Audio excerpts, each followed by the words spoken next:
के सागर career अकॅडमीच्या या digital प्लॅटफॉर्मवरती मी प्राध्यापक रणजित फरांदे आपणा सर्वांचं सहर्ष स्वागत करतो। विद्यार्थी मित्रांनो, आपण नवी मुंबईचा जो काय आता रिसेंटली झालेला 2024चा जो काय पेपर आहे या पेपरचा आपण डिटेल ॲनालिसिस करतोय। या पेपरमध्ये आपण जीकेचा पोर्शन पाहिलेला आहे, त्याच्यानंतर मराठीचे 2 पार्ट पाहिलेले आहेत, बुद्धिमत्ताचे 2 पार्ट पाहिलेले आहेत आणि अंकगणितचा पाठीमागच्या ह्याला 1 पार्ट झालेला आहे। आता हा अंकगणितचा लास्ट पार्ट आहे। याच्यामध्ये विद्यार्थी मित्रांनो, हा नवी मुंबईचा पेपर घेण्याच्या पाठीमागचा उद्देश की जे विद्यार्थी मुंबईला फॉर्म भरतात त्यांना जास्तीत जास्त फायदा व्हावा, त्या उद्देशाने आपण मीरा भाईंदरचा पेपर घेतला, नवी मुंबईचा पेपर घेतला आणि ठाण्याचा पेपर। प्रश्न उत्तरे सांगणे आणि स्पष्टीकरण करणे याच्यामध्ये फरक आहे। ज्यावेळेस आपण स्पष्टीकरणामध्ये जातो त्यावेळेस त्याच्याच अनुषंगाने बाकीचे त्याचे जे काही 4 ऑप्शन असतात याचा आपण बारकाईने अभ्यास करत असतो की जेणेकरून त्या ऑप्शनवरती जर यदा कदाचित क्वेश्चन त्या ठिकाणी विचारले गेले तर विद्यार्थी मित्रांना जास्तीत जास्त फायदा त्या ठिकाणी झाला पाहिजे। विद्यार्थी मित्रांनो, आपले के सागर पब्लिकेशनचे वेगवेगळे असे संदर्भ साहित्य पुस्तकं आहेत। याच्यामध्ये होणारच पोलीस कॉन्स्टेबल 2023 मधील 78 प्रश्नपत्रिका उत्तरे व स्पष्टीकरणे याच्यासह दिलेली आहेत। 2023 मधल्या सर्व प्रश्नपत्रिकांचा समावेश याच्यामध्ये स्पष्टीकरणाच्या स्वरूपामध्ये करण्यात आलेला आहे। 38 प्रश्नपत्रिका जिल्हा व ग्रामीण शहर पोलीसच्या आहेत, 28 प्रश्नपत्रिका चालकच्या आहेत, 12 प्रश्नपत्रिका SRPFच्या आहेत। चालू घडामोडीसह हे पुस्तक त्या ठिकाणी अद्ययावत केलेलं आहे। त्याच्यानंतर आपली 93वी आवृत्ती आहे संपूर्ण पोलीस कॉन्स्टेबल। याच्यामध्ये पोलीस भरतीचे जेवढे जे काही विषय आहेत तेवढे सर्व विषय या पुस्तकामध्ये कव्हर करण्याचा त्या ठिकाणी प्रयत्न केलेला आहे। पूर्वीच्या 20 प्रश्नपत्रिका 5 सॅम्पल क्वेश्चन स्पष्टीकरणासह याच्यामध्ये दिलेले आहेत। साधारणतः 7000 MCQ त्या ठिकाणी तक्ते मुद्दे याच्या स्वरूपामध्ये कव्हर करण्याचं काम या पुस्तकाच्या माध्यमातून केलेलं आहे। त्याच्यानंतर काही 25 निवडक प्रश्नपत्रिकांचा हा सेट आहे, ज्याच्यामध्ये 25 निवडक प्रश्नपत्रिका ह्या स्पष्टीकरणाच्या स्वरूपामध्ये सांगितलेल्या आहेत। त्याच्यानंतर पोलीस शिपाई चालक भरती, या पोलीस शिपाई चालक भरतीमध्ये मोटार वाहन चालवण्याचे व वाहतुकीचे बद्दलचे कायदे व नियम असं ते पुस्तक आहे। याच्यामध्ये जे काही वाहतुकीबद्दलचे वेगवेगळे सिम्बॉल्स असतील ते देखील याच्यामध्ये रंगीत स्वरूपामध्ये कव्हर केलेले आहेत। 2023 मधल्या आणि 2021 मधल्या वाहतुकीबद्दलच्या सर्व प्रश्नांचा समावेश या पुस्तकामध्ये करण्यात आलेला आहे। त्याच्यानंतर जो काय नवीन मोटार दुरुस्ती अधिनियम आहे 2019चा त्याचा देखील समावेश याच्यामध्ये केलेला आहे। त्याच्यानंतर स्मॉलेस्ट जनरल नॉलेज जीकेचं पुस्तक आहे हे। या जीकेच्या पुस्तकामध्ये 2024च्या चालू घडामोडी पूर्ण त्या ठिकाणी कव्हर केलेल्या आहेत। आपलं संपूर्ण मराठीचं पुस्तक आहे, याच्यामध्ये व्याकरण प्लस शब्दसंग्रह असं हे पुस्तक आहे। विद्यार्थी मित्रांनो, या शब्दसंग्रहाच्या मध्ये साधारणतः 1000 वाक्यप्रचार आणि 500 म्हणींचा परामर्श या ठिकाणी त्या पुस्तकामध्ये दिलेला आहे। आणि वैशिष्ट्यपूर्ण बाब म्हणजे या पुस्तकाला महाराष्ट्र शासनाच्या शिक्षण संचालनालयाकडून सर्वोत्कृष्ट पुस्तक असं या पुस्तकाला नामांकन दिलं गेलेलं आहे। त्याच्यानंतर समग्र अंकगणित म्हणून आपलं होमनी सरांचं पुस्तक आहे संपूर्ण बुद्धिमापन, हे देखील आपल्याकडे पुस्तक आहे। या देखील पुस्तकाला महाराष्ट्र शासनाच्या शिक्षण संचालनालयाकडून सर्वोत्कृष्ट पुस्तक असं याला देखील नामांकन भेटलेलं आहे। आणि आपला नवी मुंबईचा पेपर, ज्याच्यामध्ये आपण 61 क्वेश्चन झाले होते, 62व्या क्वेश्चनला आपण आलो होतो। बघा 62 नंबरचा क्वेश्चन थोडा क्वेश्चन फिरवलेला होता पण सोपा होता। बघा एकदम सिंपल, ज्याची बेसिक कन्सेप्ट सरासरीच्या बाबतीत क्लिअर आहेत त्याला हा काही क्वेश्चन अवघड नव्हता। काय म्हटले, एका दुकानदाराने 40 दिवसात सरासरी 1200 रुपयांचा माल विकला। किती दिवसांमध्ये विकला? 40 दिवसांमध्ये। सरासरी किती रुपयांचा विकलाय? सरासरी 1200 रुपयाचा विकलाय। टोटल किती रुपये होतात हे ह्या दिवसावरून आपण काढू शकतो, बरोबर, एकूण काढू शकतो। त्याच्यानंतर पहिल्या 30 दिवसात सरासरी 1000 रुपयाचा माल विकला, तर शेवटच्या 10 दिवसांमध्ये त्यांनी एकूण किती विक्री केली, ही तर कीवर्ड होता। आपल्याला काढायचं काय, एकूण किती विक्री केली। बघा आता बघा मला सांगा, आपण एकूण विक्री काढत असताना बघा एकूण विक्रीची किंमत जर काढायची म्हटली, एकूण विक्री किंमत काढायची असेल भागिले काय करावं लागेल, एकूण दिवस, बरोबर का। टोटल किती दिवस, एकूण दिवस, बरोबर काय भेटणार आहे, सरासरी भेटणार। बरोबर काय भेटणार, सरासरी भेटला। आपला सरासरीचा ॲज इट इज त्या ठिकाणी जो फॉर्म्युला आहे तो मी फक्त लिहिलेला आहे। मग आता बघा या ठिकाणी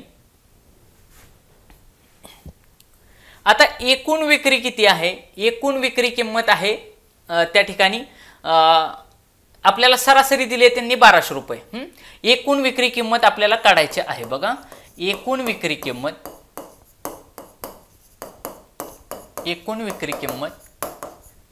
भागिले दिवस किती सुरुवातीला दिलेले 40 दिवस. किती दिले? 40. सरासरी किती दिले? 1200 दिले. म्हणजे आता हे 40 इकडे भागिलेत, इकडे गेल्यावरती गुणुले होती. म्हणजे एकूण विक्रीची किंमत 40 दिवसामध्ये किती होणार आहे? 40 गुणुले 1200, 40 गुणुले 1200, 12 48, म्हणजे 48,000 रुपये. बघा, 48,000 रुपये त्या ठिकाणी 40 दिवसामध्ये सरासरी विक्री किंमत होईल. सेम ज्यावेळेस आपल्याला तिथं त्यांनी दिले 30 दिवसामध्ये सरासरी किती विकली? 1000 रुपयाने विकले. सेम इथं फक्त काय येणार? इथं 30 येणार 40च्या जागेवरती, इथं 1000 येणार. म्हणजेच हे 30 इकडे 1000 ला गुणुले होणार. सेम ॲज इट इज असं होणार. म्हणजे बघा, इथं 30 गुणुले हे 1200च्या जागेवरती किती येणार? 1000 येणार. 1000 बरोबर किती येईल? हे येईल 30,000. मग आता मला सांगा, 40 दिवसामध्ये 48,000 रुपयाचा माल विकलाय. बघा, 40 दिवसामध्ये 48,000 रुपयाचा माल विकलाय. 30 दिवसामध्ये 30,000चा माल विकलाय. मग त्यांनी काय विचारले की आता राहिलेले किती दिवस? मग राहिलेले शेवटचे 10 दिवस याच्यामध्ये एकूण किती विक्री झाली? मग ह्याची जर वजाबाकी केली तर आपल्याला सरळ सरळ त्या ठिकाणी उत्तरच भेटेल. बघा, मग ह्यांची वजाबाकी केली तर 48,000 किती? 40 दिवसांसाठी. 30 दिवसांसाठी 30,000. मग 48,000 वजा 30,000 केलं तर किती येईल उत्तर? 18,000. म्हणजे 18,000ची विक्री हे राहिलेले किती? 40 मधनं 30 गेले, राहिलेले 10 दिवस. म्हणजे राहिलेल्या 10 दिवसांमध्ये त्यांनी 18,000चा त्या साडेवाल्यानं काय केलं असेल? त्या दुकानदारानं माल विकलेला असेल. मग 18,000 बघा, पहिलाच ऑप्शन नंबर 1 18,000 त्या ठिकाणी त्या प्रश्नाचं उत्तर असेल. अत्यंत सोप्या स्वरूपाचा एकदम बेसिक कन्सेप्टवरती सरासरीच्या त्या ठिकाणी क्वेश्चन विचारलेला होता. पुढं 46 नंबरचा क्वेश्चन.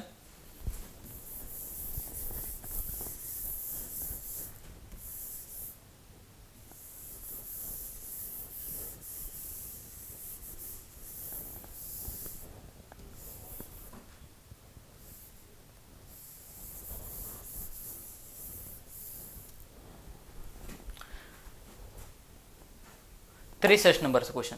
मागील वर्षी 46 रुपये किलोनं मिळणारी साखर या वर्षी 43 रुपये किलो दराने मिळायला लागली. म्हणजे साखर 3 रुपयानं स्वस्त झाली. बरं, कसं काढलं आपण? 46 वजा 43 केलं, उत्तर आलं 3 रुपये. बरं, तर साखरेच्या किमतीमध्ये शेकडा किती घट झाली? मला सांगा, घट होणारे किंवा वाढ होणारे हे मूळ किमतीवरती होणार आहे. कशावरती? मूळ किंमत किती होती हो? 46 रुपये. बघा, वाढ होणार किंवा घट होणार ही नेहमी मूळ किमतीवरती होणार, एवढं लक्षात ठेवायचं. ह्या 43 रुपयाचा संबंध नाही. उद्या ह्या हित ठिकाणी जर असं दिलं की बाबा 49 रुपयाला विकली गेली, पण ही वाढ जी झाली ही कशावरती झाली? हे 46 रुपयावरती झाली. सेम या प्रॉब्लेम मध्ये 43 रुपये ही घट झाली, ही कशावरती झाली? ह्या 46 रुपयांवरती झाली. मग 46 काय करायचे? छेदामध्ये लिहायचे. बघा, 46 छेदामध्ये लिहायचं. आणि किती रुपयांची वाढ झाली? 46 वजा 43. कितीची वाढ झाली? 46 वजा 43.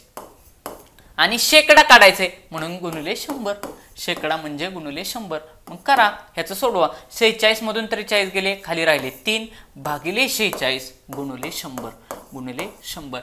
मग आता ह्या ठिकाणी सोडवल्यानंतर तुम्हाला त्या प्रश्नाचं उत्तर भेटून जाईल. बघा, आता 6 4 10 3 काय भाग जात नाही. 2 भाग जाऊ शकतो.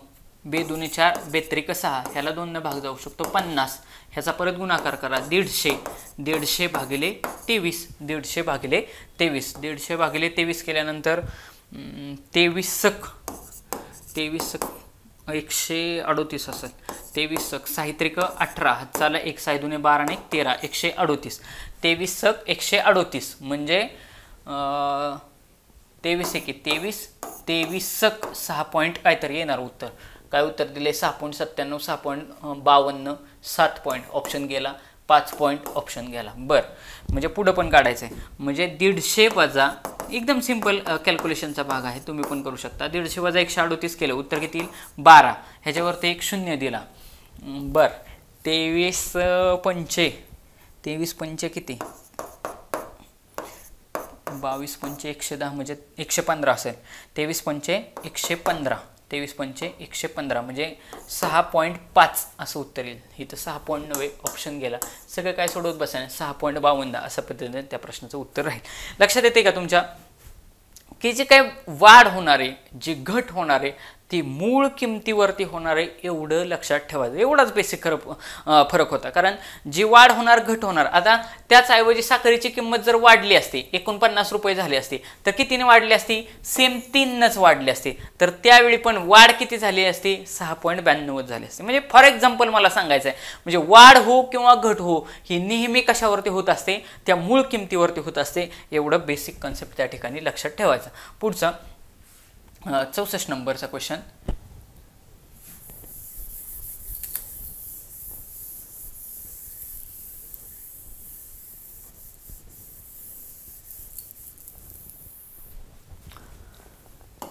नंबर. एका परीक्षेमध्ये 80% विद्यार्थी इतिहासामध्ये उत्तीर्ण झाले. बरं, त्याच परीक्षेत 65% विद्यार्थी इंग्रजीमध्ये उत्तीर्ण झाले. बघा, 80% विद्यार्थी इतिहासात उत्तीर्ण झाले, 65% उत्तीर्णच झालेत बरं का. कशामध्ये, इंग्रजीमध्ये. दोन्ही विषयामध्ये 72% विद्यार्थी उत्तीर्ण झाले. सगळे उत्तीर्ण दिले. आणि नेहमी ते काय करतात, जर उत्तीर्ण दिले असेल ना तर प्रश्न नेहमी त्याच्या अपोजिट असतो, म्हणजे नापास झालेले विचारले असणार. तर एकूण अनुत्तीर्ण विद्यार्थ्यांची टक्केवारी किती, आणि खाली ऑप्शन दिलेले आहे बघा.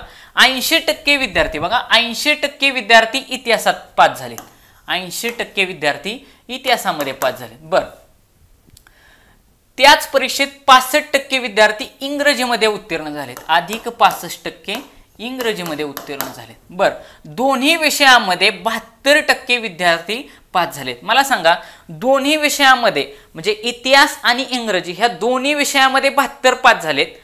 ह्या दोन्ही विषयामध्ये जर 72 येत असतील तर ऑलरेडी दोन्ही विषयामध्ये ह्या 80 मधले पण काही विद्यार्थी, ह्या 65 मधले पण विद्यार्थी, त्याच्यामुळे त्याला डबल धरायचं नाही. म्हणून वजा काय करायचं, वजा 72% करायचं.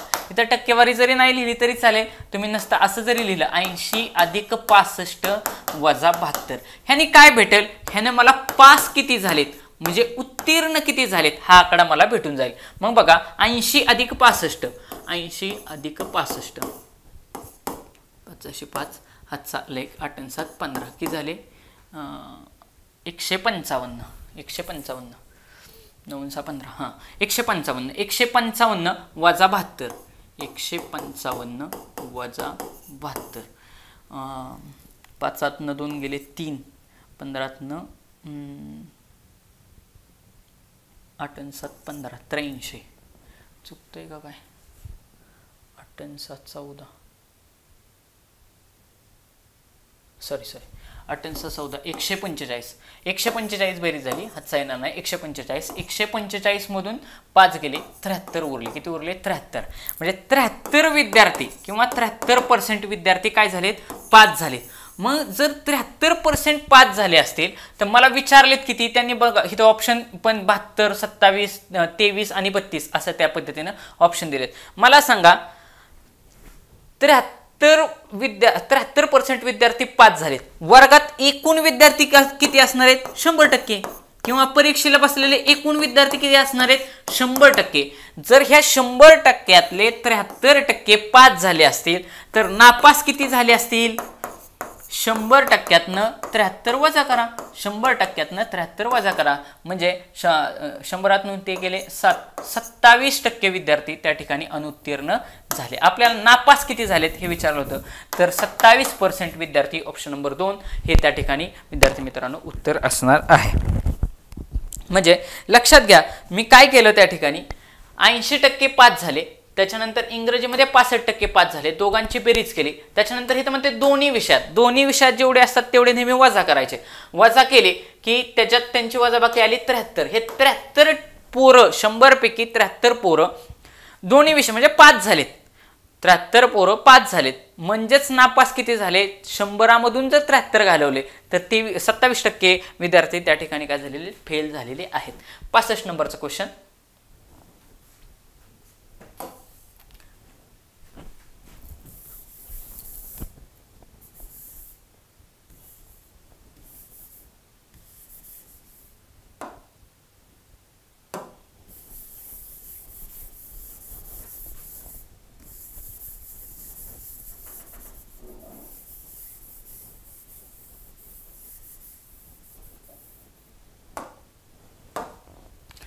एका फळ विक्रेत्याकडे 60% पेरू एका फळ विक्रेत्याने त्याच्याकडचे 60% पेरू विकले. बर, त्यानंतर त्याच्याकडे 780 पेरू उरतात. मला सांगा फळ विक्रेत्याकडे, बघा फळ विक्रेत्याकडे असणारे एकूण पेरू किती असणार आहेत? 100%. बघा त्याच्या टोपलीमध्ये जेवढे पेरू असतील ते म्हणजे आपण किती म्हणायचे? 100% असणार. म्हणजे सगळे पेरू म्हणजे किती असणार आहेत? 100%. त्यातले त्यांनी काय केले? 60% विकले. 60% विकले. जर त्यांनी 60% विकले, 100%तनं 60% विकले म्हणजे उरले किती? 100 वजा 60 म्हणजे किती? 40% त्याच्याकडे काय राहिले? पेरू शिल्लक राहिले. 40% पेरू शिल्लक राहिले. ओके, इथपर्यंत आलो. बर, मग ज्यावेळेस तो 60% पेरू विकतोय त्याच्यानंतर त्याच्याकडे 780 पेरू उरतात. म्हणजे हे 40%, बघा हे 40% म्हणजे किती असणार आहेत? 780 पेरू असणार आहेत. म्हणजे जर 40% म्हणजे 780 पेरू असतील तर टोटल सगळे पेरू म्हणजे 100% म्हणजे किती? तिरकस गुणाकार करा. म्हणजेच काय होणार? 780 गुणुले 100 भागिले 40. काय नाही, ह्याला मी इकडे घेतलं. हे 100 तिरकस गुणाकार, आपण असा तिरकस गुणाकार करतो ना, असा तिरकस गुणाकार करतो. ह्या 100 780 ला गुणलं आणि ह्या 40 खाली त्याच्यामध्ये छेदामध्ये आणलं. मग करा गुणाकार भागाकार. शून्याला शून्य गेला.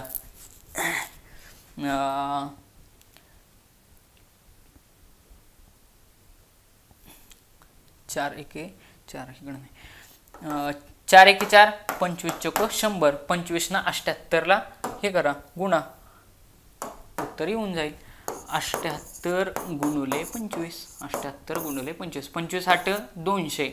25 8 200. हातचाला 20. 25 7 175. 175 अधिक 20 की झाले 195.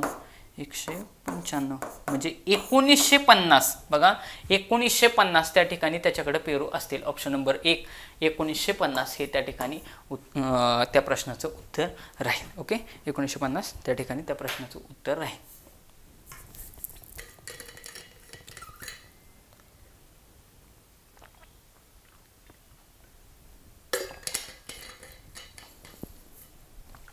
पुढं 66 नंबरचा क्वेश्चन.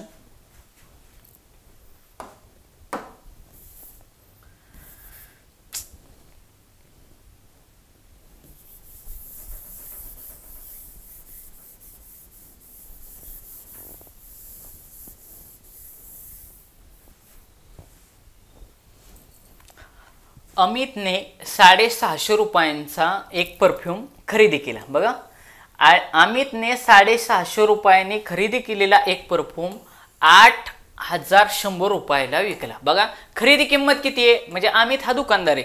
त्याने काय केलं की असं समजा अमितनं पुण्यातनं एका दुकानातनं 650 रुपयाला एक परफ्यूम खरेदी केला आणि तो गावाकडे जाऊन त्यांनी 8100 रुपयाला विकला. बघा म्हणजे 100% त्याला मला नफा झाला एवढं दिसतोय. तर त्याला शेकडा नफा किती झाला? एकदम साधं व्यवहारातलं गणित आहे. मग आपण पहिल्यांदा काय करणार? किती रुपयांमध्ये एवढं काढणार? कसं काढणार? त्यांनी विकलाय कितीला हो? 8100 रुपयाला त्यांनी विकला. घेतला कितीला होता? 6500 रुपयाला त्यांनी घेतला होता. करा वजाबाकी. म्हणजे शून्याशी शून्य गेले. ह्या 11तनं इथं एकातनं 5 जाणार नाही, इथं झाले 11. 11तनं 5 गेले 6 उरले, इथं उरले 7. 7तनं 6 गेला 1 राहिला. म्हणजे 1600 रुपये त्याला काय झालाय? नफा झालाय. आपल्याला विचारले काय? मला विचारलाय शेकडा नफा. मग शेकडा नफा काढत असताना बघा शेकडा नफा किंवा शेकडा तोटा. बघा शेकडा नफा किंवा शेकडा तोटा हे काढत असताना नेहमी शेकडा नफा किंवा शेकडा तोटा हा खरेदी किमतीवरतीच होतो असं एक वाक्य लिहून ठेवायचं. काय वाक्य लिहून ठेवायचं?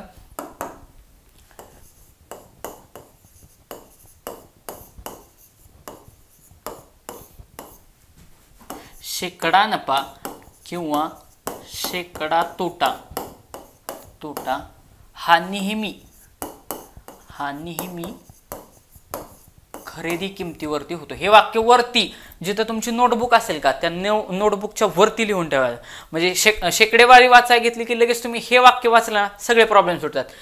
म्हणजे बघा, शेकडा नफा किंवा शेकडा तोटा हा नेहमी खरेदी किमतीवरती होत असतो.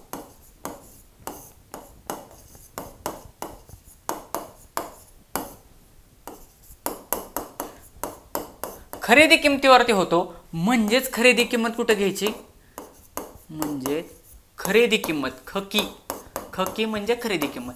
म्हणजेच खकी कुठे घ्यायची, म्हणजे खरेदी किंमत ही छेदात घ्यावी.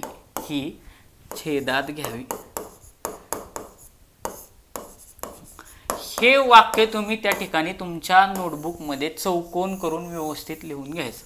एवढं लिहिलं की तुमचा एकही प्रॉब्लेम चुकणार नाही. मग आता बघा, मला काय काढायचंय, शेकडा नफा मला दिसतंय की नफा झालाय म्हटल्यावरती नफाच काढणार. नफा किती झाला, खरेदी किंमत किती आहे, खरेदी किंमत आहे 6,500 रुपयाला त्यांनी खरेदी केलं. बघा कुठं केलं, 6,500 रुपयाला खरेदी केलं. बरं, 6,500 रुपयाला खरेदी केलं तर खरेदी किंमत मी काय केली, ह्या नियमानुसार कुठे लिहिली, छेदात लिहिली. बघा, 6,500 रुपयाला लिहिलं, खरेदी किंमत ही मी छेदात लिहिली. छेदात लिहिल्यानंतर मला नफा किती झालाय, 1,600 झालाय, गुणुले 1,600. मला काढायचा आहे काय, शेकडा नफा काढायचा आहे, गुणुले 100. बघा, 0 0 गेले, 0 0 गेले, ह्याला 5 न भाग जातोय, 3 65. बघा, 3 65 आणि 5 त्रिक 15, खाली उरला 1, वरून घेतला 0, 5 दुने 10, 320. बर, 13 ने भाग घालवा, 320 भागिले 13. 320 भागिले 13, 13 दुने 26.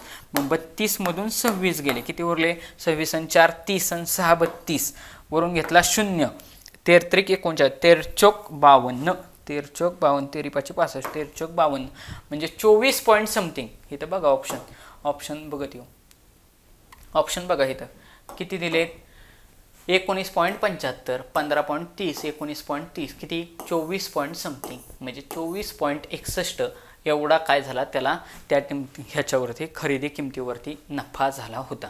67 नंबरचा क्वेश्चन.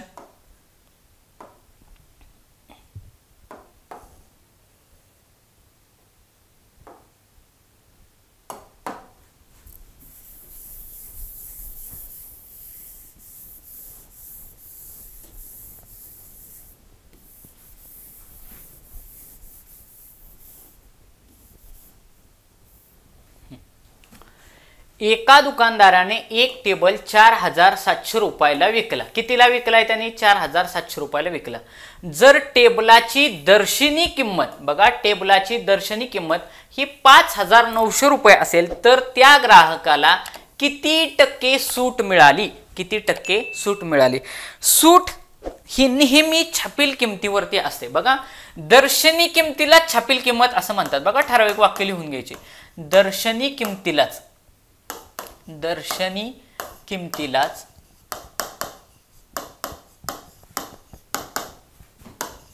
छापील किंमत असं म्हणतात.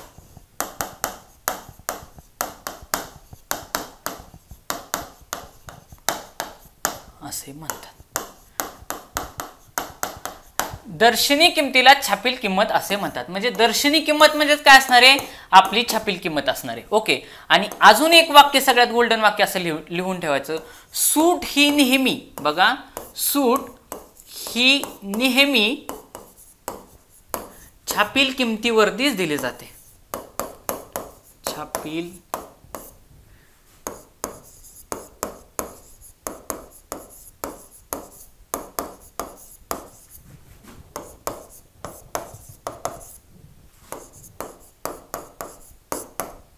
सूट ही नेहमी छापील किमतीवरच त्या ठिकाणी दिली जाते. जर सूट ही छापील किमतीवरती देणार असतील, बघा मगाच वाक्य आपण काय लिहिलं होतं की शेकडा नफा किंवा शेकडा तोटा हा खरेदी किमतीवरती दिला जातो. बघा नीट वाक्य, ही दोन वाक्य व्यवस्थित लक्षात ठेवायचे. शेकडा नफा किंवा शेकडा तोटा हे नेहमी खरेदी किमतीवरती दिले जातात, तसं सूट ही नेहमी छापील किमतीवरती त्या ठिकाणी दिली जाते. मग आता सूट ही जर छापील किमतीवरती दिली जात असेल, छापील किंमत म्हणजेच दर्शनी किंमत, तर ह्या ठिकाणी दर्शनी किंमत किती आहे 5,900. मग ती 5,900 कुठे येईल, 5,900 येईल छेदामध्ये. कुठे येईल, छेदामध्ये. बर, मला शेकडा म्हणजे टक्केवारीमध्ये सूट काढायची का, गुणिले 100. गुणिले 100 एवढं दिलेलं. मग अंशामध्ये काय येईल, अंशामध्ये काय येणार, टेबल त्या ग्राहकाने किती रुपयाला घेतलाय, 4700 रुपयाला. कितीला घेतला, 4700 रुपयाला. टेबल त्याने घेतलाय 4700 रुपयाला आणि किंमत त्याच्यावरती होती 59, 5,900. जर 5,900 किंमत होते, त्याने घेतलाय 4700 रुपयाला, तर वजाबाकी करा.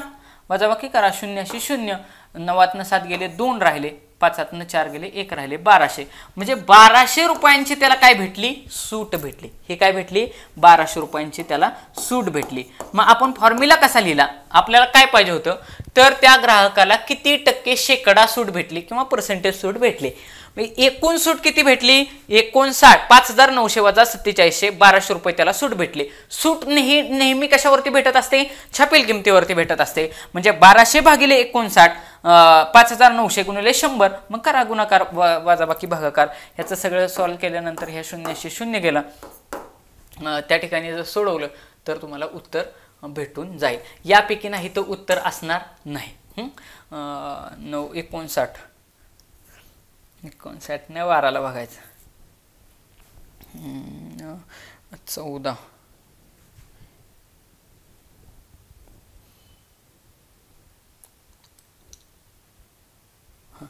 59 गुणिले 2 बघा, 12ला भागू आपण. साधारणतः काढण्याचा तर प्रयत्न करू. 1200 भागिले 59. 1200 भागिले 59. मग बघा, 1200 भागिले 59 केलं तर 59, 120ला सुरुवातीला भाग घालवलं ना, 59 आपल्याला 150 आहेत, आपल्याकडे 60 आहेत. 60 दुने 120 म्हणजे 60 दुने 120 होते का इथं, 9 दुने 18, हात चाला 1, 5 दुने 10, 10 ने 1 11, 118 म्हणजे 5 दुने 10. इथं किती उरले, 118, खाली उरले 2, वरून घेतला 0 म्हणजे 20 पॉईंट समथिंग त्या ठिकाणी उत्तर यायला पाहिजे. 20 पॉईंट समथिंग म्हणजे 20.33 हे त्या प्रश्नाचं काय राहील, उत्तर राहील. 20.समथिंग हे त्या प्रश्नाचं उत्तर राहील 67 नंबरच्या. पुढं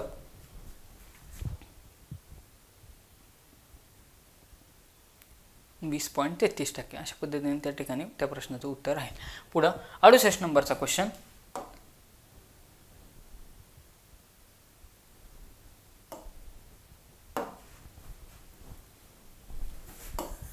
संजय आणि विवेकच्या वजनाचे गुणोत्तर 5:7 आहे. त्यांच्या वजनातील फरक हा 32 किलो आहे. तर संजयचे वजन किती. बघा, सेम तशाच फॉर्मॅटमधला प्रश्न त्या ठिकाणी विचारलेला आहे.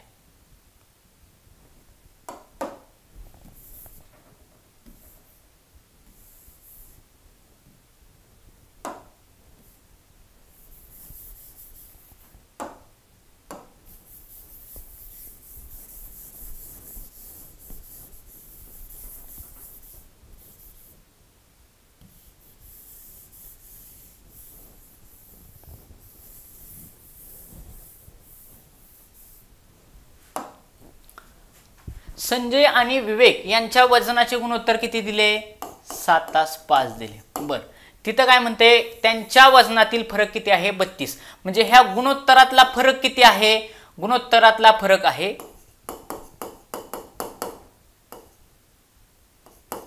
गुणोत्तरातील फरक आहे 2. बघा, गुणोत्तरातील फरक आहे 2 आणि वजनातील फरक किती आहे, 32. म्हणजे हे 2 म्हणजेच किती असणार आहे, 32 असणार आहे. म्हणजेच 1 म्हणजे किती झालं, 16. 1 म्हणजे 16. बर, आता बघा गुणोत्तर किती दिले, 7:5 दिले. बघा, 7:5 दिले. 7 कोणाचे, पहिला कोण माणूस दिलाय, संजय. म्हणजे 7 आहेत संजयचे. बघा, 7 आहेत संजयचे आणि 5 आहेत विवेकचे. 5 आहेत विवेकचे. मग आता 1 म्हणजे किती, 1 म्हणजे आहे 16 किलो. 1 म्हणजे आहे 16 किलो. मला कोणाचं वजन विचारलंय, मला विचारलंय संजयचे वजन किती. मग ह्या संजय किती आहे, संजयचे गुणोत्तर आहे 7. संजयचे गुणोत्तर किती आहे 7. मग ह्या 7 ला 16 न जर गुणलं तर जे उत्तर येईल ते त्या प्रश्नाचं उत्तर राहील. मग करा गुणाकार. 16 गुणिले 7, 16 गुणिले 7, 7 चकून 42, 7 आले 4, 7 एके 7 आणि 4 11, 112 किलो हे संजयचं त्या ठिकाणी उत्तर असणार आहे. 112 किलो संजयचं उत्तर असणार आहे.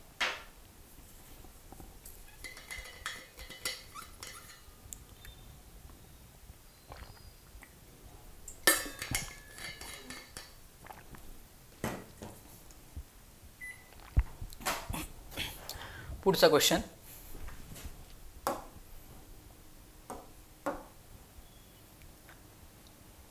69 नंबरचा क्वेश्चन.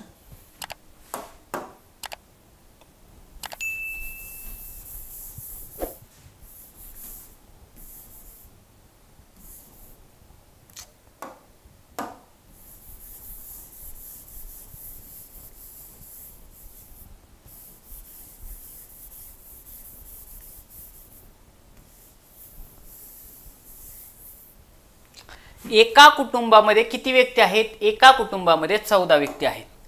एका कुटुंबामध्ये 14 व्यक्ती आहेत. त्यापैकी 5 व्यक्ती फक्त चहा पितात. बघा, 5 व्यक्ती चहा पितात म्हणजे फक्त चहा पितात. 8 व्यक्ती चहा आणि कॉफी दोन्ही पितात. बर, तर फक्त कॉफी आणि इतर व्यक्ती फक्त कॉफी पितात, तर त्या कुटुंबामध्ये कॉफी पिणाऱ्यांची संख्या किती? बघा, कुटुंबामध्ये टोटल किती लोक आहेत? 14 लोक आहेत. कुटुंबामध्ये टोटल किती लोक आहेत? 14 लोक आहेत. त्यातील 5 जण चहा पितात. 5 जण चहा पितात म्हणजे 5 जण फक्त चहा पितात. बघा, मग वजा 5 केले, 14तनं 5 गेले, उत्तर किती राहिलं? 9. म्हणजे हे जे 9 जण असतील राहिलेले ते काय? चहा कॉफी आणि काही जण त्यातली फक्त कॉफी पिणारे आहेत. तर मग विचारलं काय होतं, तर त्या कुटुंबामध्ये कॉफी पिणाऱ्यांची संख्या किती? कॉफी पिणाऱ्यांची संख्या विचारली होती. म्हणजे कॉफी पिणाऱ्यांमध्ये चहा आणि कॉफी पिणारे हे पण येतात. 8 व्यक्ती, बघा साधी गोष्ट आहे, 8 व्यक्ती चहा आणि कॉफी पण पितात. बघा, म्हणजेच 8 तर उत्तर येणारच येणार. म्हणजे मिनिमम 8 लोक तर असणार, त्याच्यापेक्षा जास्त उत्तर असणार. म्हणजे हे तर ऑप्शन गेला. मग लक्षात घ्या, जर चहा पिणारे वजा केले, फक्त टोटल 14 जण आहेत. एका घरामध्ये 14 व्यक्ती, त्या 14 मधले 5 जण चहा पितात. मग 5 जण चहा पित असतील, तेवढी जर वजा केले तर राहिलेले सगळे जण चहा कॉफी पिणारे 8 जणांमध्ये कॉफी पिणारे आहेत का? 100% आहेत. बरोबर. मग मला सांगा, टोटल 14 जणांचं कुटुंब आहे, त्याच्यामधून जर 5 वजा केले तर राहिलेले 9 जण हे कॉफी पिणारे आहेत. मग त्याच्यात त्या कॉफी पिणाऱ्यांमध्ये फक्त चहा आणि कॉफी पिणारे पण येतात. म्हणजेच त्यांनी विचारलं होतं की कॉफी पिणाऱ्यांची संख्या किती? काय नाही, फक्त त्या 14तनं 5 वजा केलं की तुमचं उत्तर आलं असतं. ऑप्शन नंबर 2 9 उत्तर त्या ठिकाणी आलं असतं. किंवा तुम्हाला व्हेन डायग्रामच्या माध्यमातून काढायचं झालं तर बघा, हे आहेत चहा पिणारे. बघा, हे आहेत चहा पिणारे, हे आहेत कॉफी पिणारे. त्यांनी काय सांगितले? 8 व्यक्ती चहा आणि कॉफी दोन्ही पितात. म्हणजे 8 कुठे येणार? 8 येणार मध्ये. 5 व्यक्ती चहा पितात. टोटल किती जणांचं कुटुंब आहे? 14 जणांचं कुटुंब आहे. मग 8 आणि 5 किती झाले? 13. इथं किती उरला? 1 उरला. आता त्यांनी विचारले की त्या कुटुंबामध्ये कॉफी पिणाऱ्यांची संख्या किती? मग कॉफी पिणाऱ्यांचं बघा बरं, ह्या सर्कलच्या आतमध्ये कोण कोण येत आहेत? हा 8 आला आणि हा 1 आला, म्हणजे 8 अधिक 1 बरोबर 9. म्हणजेच उत्तर ऑप्शन नंबर 2 9 जण काय पितात? कॉफी पितात. किंवा सरळ चहा पिणारे जर वजा केले असते एकूण ह्याच्यामधून तरी देखील 9 उत्तर तुम्हाला भेटलं असतं. दोन्ही टाईप मी त्या ठिकाणी उत्तर काढून दाखवलेलं आहे. ओके, पुढचं 70 नंबरचा क्वेश्चन.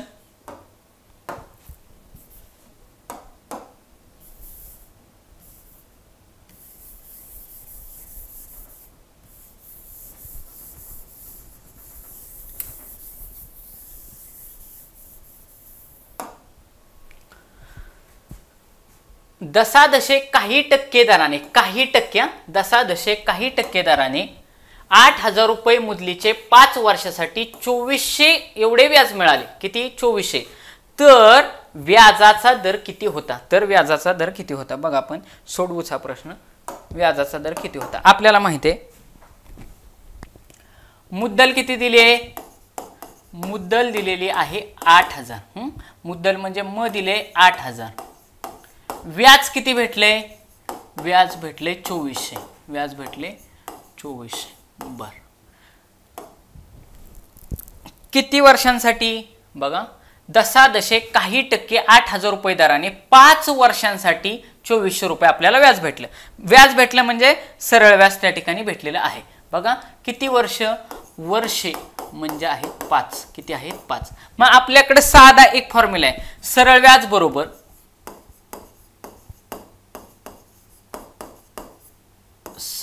बरोबर कदम भागिले 100.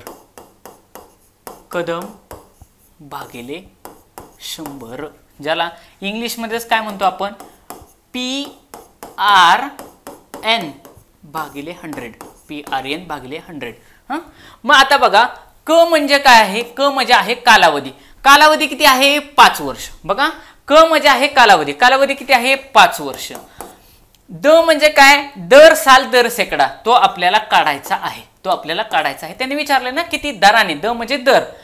आणि म म्हणजे काय? मुद्दल. मुद्दल किती दिली? 8,000.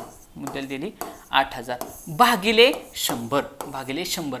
त्यावेळी मला सरळ व्याज किती भेटणार आहे? त्यावेळी मला सरळ व्याज भेटणार आहे 2400 रुपये. किती भेटणार आहे? 2400 रुपये. मग सोडवा. बघा, सोडवायला आपण हे घेतल्यानंतर ह्या शून्याशी हा शून्य गेला, ह्या शून्याशी हा शून्य गेला.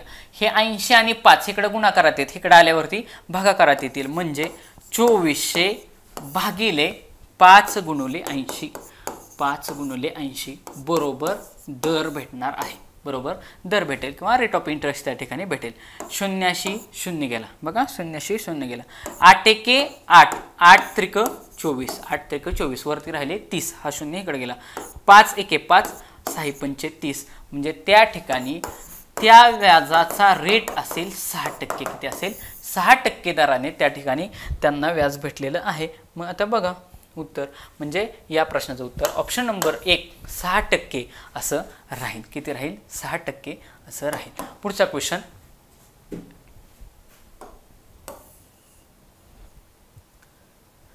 एकाहत्तर नंबरचा क्वेश्चन. काय विचारले? 0.17चा घन म्हणजे किती? बघा काय विचारले?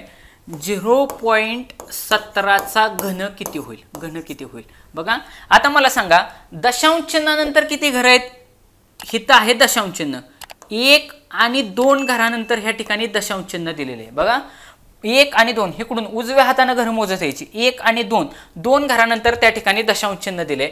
त्याचा जर घन करायचा असेल, किती घरानंतर दशांश चिन्ह आहे? 2 गुणिले 3 केलं, किती उत्तर येईल? 6. म्हणजे 6 घरानंतर दशांश चिन्ह असायला पाहिजे. किती? 6 घरानंतर.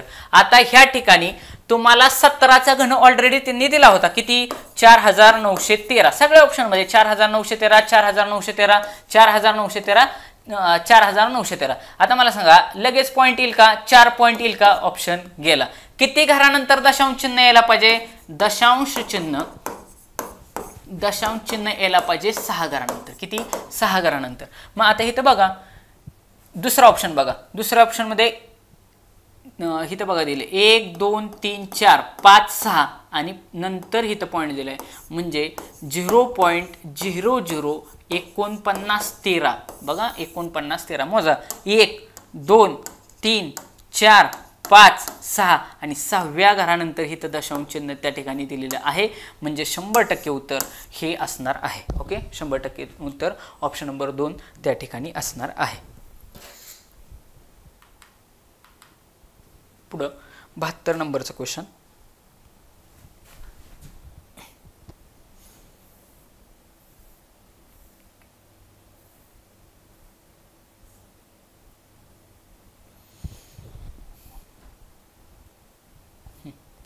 एका वर्गमुळामध्ये बघा, वर्गमुळामध्ये 0.0289 म्हणजे किती? आता मला सांगा, यापैकी नाही होईल का? ऑप्शन गेला. बघा, हळूहळू आपल्याला हे करायचं.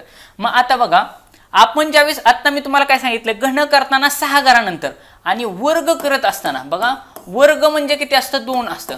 आणि जर एखाद्या पॉइंटचा वर्ग करायचा असेल तर बेदुने किती होणार? 4 घरानंतर दशांश चिन्ह त्या ठिकाणी दिलेलं असतं बघा. पॉईंट नंतर जर 2 घर आहेत तर 4 घरानंतर दशांश चिन्ह दिलेलं असतं. मग आता ही तर संख्या आपण लिहून बघू. 0.0289. मला सांगा हे जे दशांश चिन्ह आहे हे किती घरानंतर आहे. इकडून उजव्या हाताने घर मोजत यायची 1 2 3 आणि 4. 4 घरानंतर दशांश चिन्ह आहे म्हणजेच हा वर्ग कशाचा आहे. 17चा वर्ग आहे. कशाचा वर्ग आहे. 17चा वर्ग आहे. मग 4 घरानंतर आपण दशांश चिन्ह कधी देणार. ज्यावेळी संख्येमध्ये 2 घरानंतर दशांश चिन्ह असणार आहे.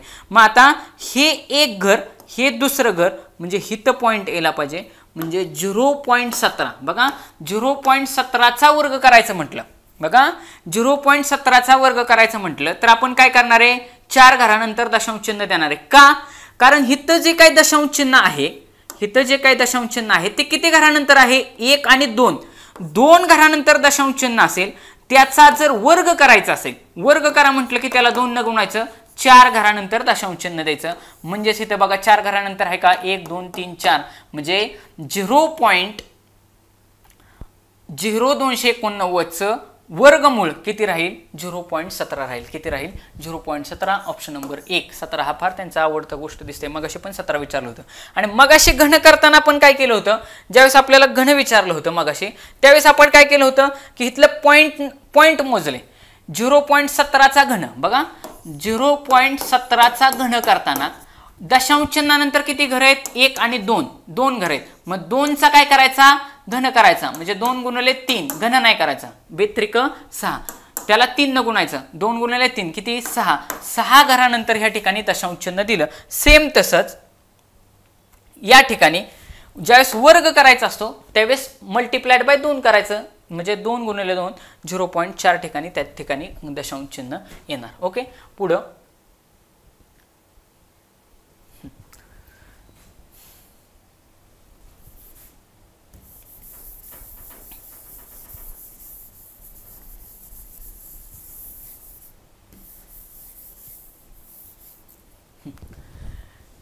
53 43 45 57 49 62 आणि 73 या सामग्रीचा मध्यक काढा. मध्यक काढा म्हणजे मधली संख्या कुठली. काय करायचं मध्यक काढा म्हणजे काय की सगळ्या संख्या काय करायच्या चढत्या क्रमाने मांडायच्या.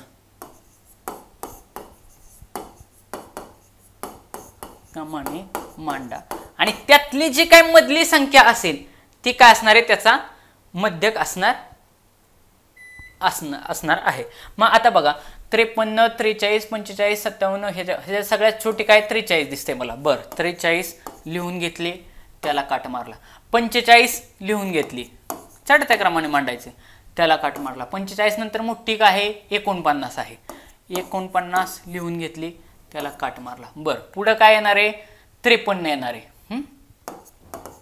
पुढे येईल 53 त्याला काट मारला. त्याच्यानंतर काय येईल 57 ला काट मारला. नंतर 62 आणि नंतर 73 झाल्या. सगळ्या संख्या मांडल्या. आता बघा टोटल संख्या किती 1 2 3 4 5 6 आणि 7 म्हणजे इकडून 3 सोडल्या म्हणजे 53 कुठे बरोबर मध्ये आहे.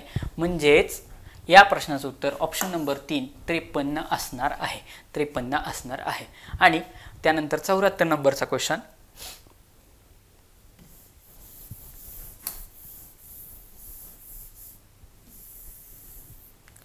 फॉर्म्युले दिलेले आहेत तुमच्या समोर त्या ठिकाणी ते दिसत नसतील आणि त्यांनी विचारलं होतं एकदम बेसिक फॉर्म्युले विचारले होते की याच्यातील योग्य सूत्र कोणतं आहे असं विचारलं होतं. कुठलं योग्य सूत्र कोणतं आहे.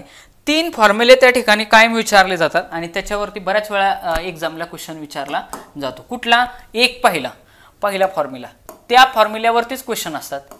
ए अधिक बी बघा ए अधिक बी ब्रॅकेटचा वर्ग बघा ए अधिक बी ब्रॅकेटचा वर्ग ह्याचं काय होतं पहिल्याचा वर्ग म्हणजे ए चा वर्ग अधिक 2 गुणिले ए बी बघा 2 गुणिले ए बी म्हणजे 2 ए बी अधिक बी चा वर्ग याच्यावरती बघा ए चा वर्ग अधिक 2 गुणिले ए गुणिले बी म्हणजे 2 ए बी अधिक बी चा वर्ग. जे हे मधलं चिन्ह असतं तेच इथं द्यायचं बघा. हे जे मधलं चिन्ह असतं ते ह्याला द्यायचं एवढं लक्षात ठेवायचं. ह्या 2ab ला द्यायचं. मधलं चिन्ह नेहमी मध्ये द्यायचं एवढं लक्षात ठेवायचं. त्याच्यानंतर दुसरा फॉर्म्युला काय असतो? दुसरा फॉर्म्युला काय होणार आहे? ह्याच्यामध्ये फक्त चिन्हाचा फरक पडणार आहे. a वजा b ब्रॅकेटचा स्क्वेअर, म्हणजे a वजा b ब्रॅकेटचा स्क्वेअर. ह्याच्यामध्ये जे अधिक चिन्ह होतं त्याच्याऐवजी इथं फक्त काय घेतलं? वजा चिन्ह घेतलं. सेम आहे तसं होतं, पण हे चिन्ह काय होणार आहे? फक्त ह्याला येणार आहे एवढं फक्त लक्षात ठेवायचं. a चा वर्ग वजा 2ab अधिक b चा वर्ग अधिक b चा वर्ग. चेंज कुठं झालं? हे जे काय मधलं चिन्ह आहे ते कशाला दिलं मी? ह्या 2ab ला चिन्ह दिलं. बघा, ज्यावेळेस अधिक होतं त्यावेळेस अधिक चिन्ह ह्या 2ab ला दिलं. ज्यावेळेस मध्ये ब्रॅकेटच्या मध्ये, आणि ह्या ब्रॅकेटच्या बाहेरचं आहे बरं का, वजाचं चिन्ह मध्ये होतं तर ते वजाचं चिन्ह कशाला दिलं? वजा 2ab ला दिलं. आणि मग तिसरा फॉर्म्युला याच्यामध्ये अजून एक आहे. तो तिसरा फॉर्म्युला असा आहे की a चा वर्ग वजा b चा वर्ग. बघा, ह्याच्या आणि ह्याच्यामध्ये फरक आहे. बघा, इथला फरक नीट लक्षात घ्यायचा आहे. याच्यामध्ये a वजा b आहे, फक्त a आहे, आणि त्या ब्रॅकेटचा वर्ग आहे. इथं काय आहे? a वजा b आणि त्याच्या ब्रॅकेटचा वर्ग आहे. आणि इथं काय? इंडिव्हिज्युअली प्रत्येकाचा वर्ग आहे. a चा वर्ग वजा b चा वर्ग. बघा, a चा वर्ग वजा b चा वर्ग.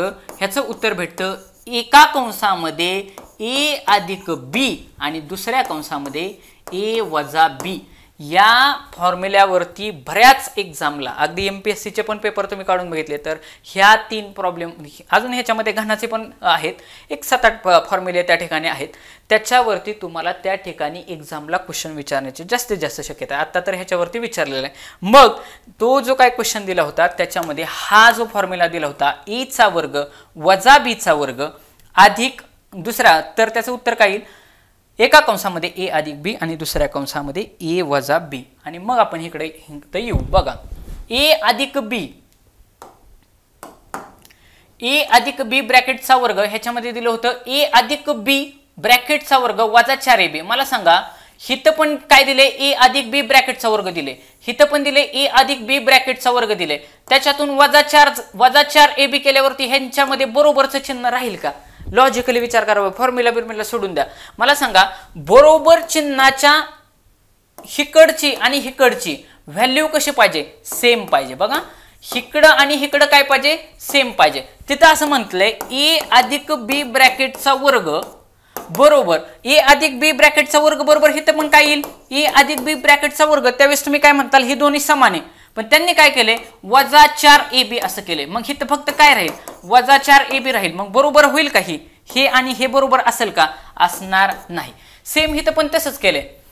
a वजा b ब्रॅकेटचा वर्ग बरोबर a वजा b ब्रॅकेटचा वर्ग अधिक 4ab. अहो, इथं पण वजा a वजा b ब्रॅकेटचा वर्ग आहे, इथं पण a वजा b ब्रॅकेटचा वर्ग आहे. त्यावेळी इथं बरोबर चिन्ह देणं योग्य आहे. बरोबर चिन्हाच्या दोन्हीकडच्या व्हॅल्यू कशा पाहिजे?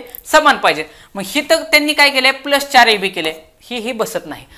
तिसरं हिथं बघा, a वजा b ब्रॅकेटचा वर्ग बरोबर a वर्ग अधिक 2ab वजा b चा वर्ग. फॉर्म्युला बरोबर लिहिलंय, पण तुम्हाला मी काय सांगितलं होतं? a वजा b ब्रॅकेटचा वर्ग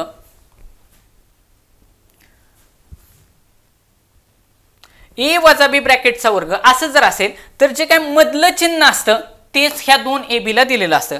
आता तिथं बघा, इथं काय केलेलं आहे? मधलं चिन्ह प्लस दिलेलं आहे. हा ऑप्शन गेला, ऑप्शन नंबर 4. a वर्ग वजा b वर्ग बरोबर एका कंसामध्ये a अधिक b दुसऱ्या कंसामध्ये a वजा b. अशा पद्धतीनं त्या प्रश्नाचं उत्तर राहील. 75 नंबरचा क्वेश्चन.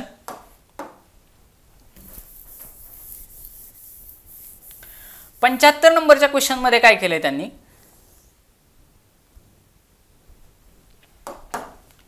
खालील आकृतीमध्ये एकूण रेखाखंडाच्या संख्या काढा. बघा, इथे एक टिंब दिलाय, इथे एक टिंब दिलाय, इथे एक दिलाय, इथे एक दिलाय आणि इथे एक दिलाय. बघा, आणि ह्यांच्यापासून रेखाखंड किती तयार होतील? मला सांगा.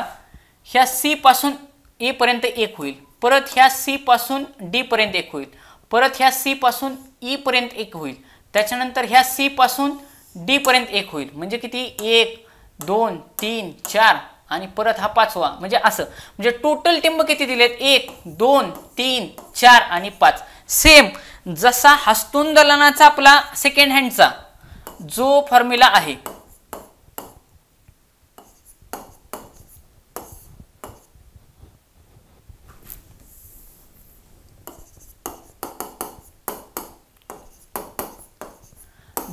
हस्तांदोलनाचा फॉर्म्युला आहे सेकंड हँडचा, त्याच्यामध्ये आपण काय करतो, टोटल किती आहेत 5 गुणले त्याच्यापेक्षा 1 न कमी 4 भागिले 2 म्हणजेच हेच त्या प्रश्नाचं उत्तर राहील. म्हणजे 5 चोक 20 भागिले 2 म्हणजे 10 रेषाखंड त्या ठिकाणी काढता येतील. किती 10. ऑप्शन नंबर 4 यापैकी नाही तर येणार नाही. ऑप्शन नंबर 2 हे त्या प्रश्नाचं उत्तर राहील. विद्यार्थी मित्रांनो, अशा पद्धतीने या ठिकाणी जो काय अंकगणितचा सेक्शन होता हा संपलेला आहे. पूर्णच्या पूर्ण नवी मुंबईचा 2024चा पेपर आपण एकदम शांततेमध्ये तुम्हाला समजेल अशा सोप्या भाषेमध्ये त्या ठिकाणी घेतलेला आहे. याच्यानंतर आपण पॉसिबल झालं तर ठाणे ग्रामीणचा पेपर घेऊ, जेणेकरून आपला उद्देश एकच आहे. हे जवळजवळचे पेपर घेतले तर जे विद्यार्थी ह्याच्यासाठी मुंबईसाठी तयारी करतात त्यांना जास्तीत जास्त फायदा व्हावा. जे विद्यार्थी मित्र तुमचे कुणी जरी महाराष्ट्रातून बघत असणाऱ्या मित्रांना माझी विनंती आहे, पोलीस मित्रांना, की जे विद्यार्थी आता मुंबईसाठी तयारी करत आहेत किंवा आगामी काळामध्ये येणाऱ्या पोलीस भरतीची तयारी करत आहेत त्यांच्यापर्यंत तुम्ही हे व्हिडिओ जरूर पोचवा. तुम्ही रणजित सर असं जरी टाईप केलं, पोलीस भरती बाय रणजित सर, कसंही असं नावाने टाईप केलं तर कुठं ना कुठं तरी यूट्यूबला स्क्रोल केलं की 100% माझे बरेचसे व्हिडिओ त्या ठिकाणी आहेत. म्हणजे मी आत्तापर्यंत नवी मुंबई, मीरा भाईंदरचा 24चा पेपर, पुणे आयुक्तालय घेतलेला आहे, त्याच्यानंतर नागपूर ग्रामीण घेतलेला आहे, नवी मुंबईचा 2021चा पेपर घेतलेला आहे. असे बरेचसे पेपर माझे जवळपास 5-7 पेपर इन डिटेल ॲनालिसिस, म्हणजे पेपर सोडवण्याचा ॲप्रोच, मी क्वेश्चन आन्सर सांगत नाही, तो ॲप्रोच सांगत असतो. त्या पद्धतीमध्ये जरी तुम्ही एवढे व्हिडिओ बघितले ना तरी 100% तुम्हाला लगेच ॲन्सर त्या ठिकाणी क्लिक होऊ शकतात. तुम्हाला जर हे व्हिडिओ आवडले नक्की लाईक करा, शेअर करा. धन्यवाद.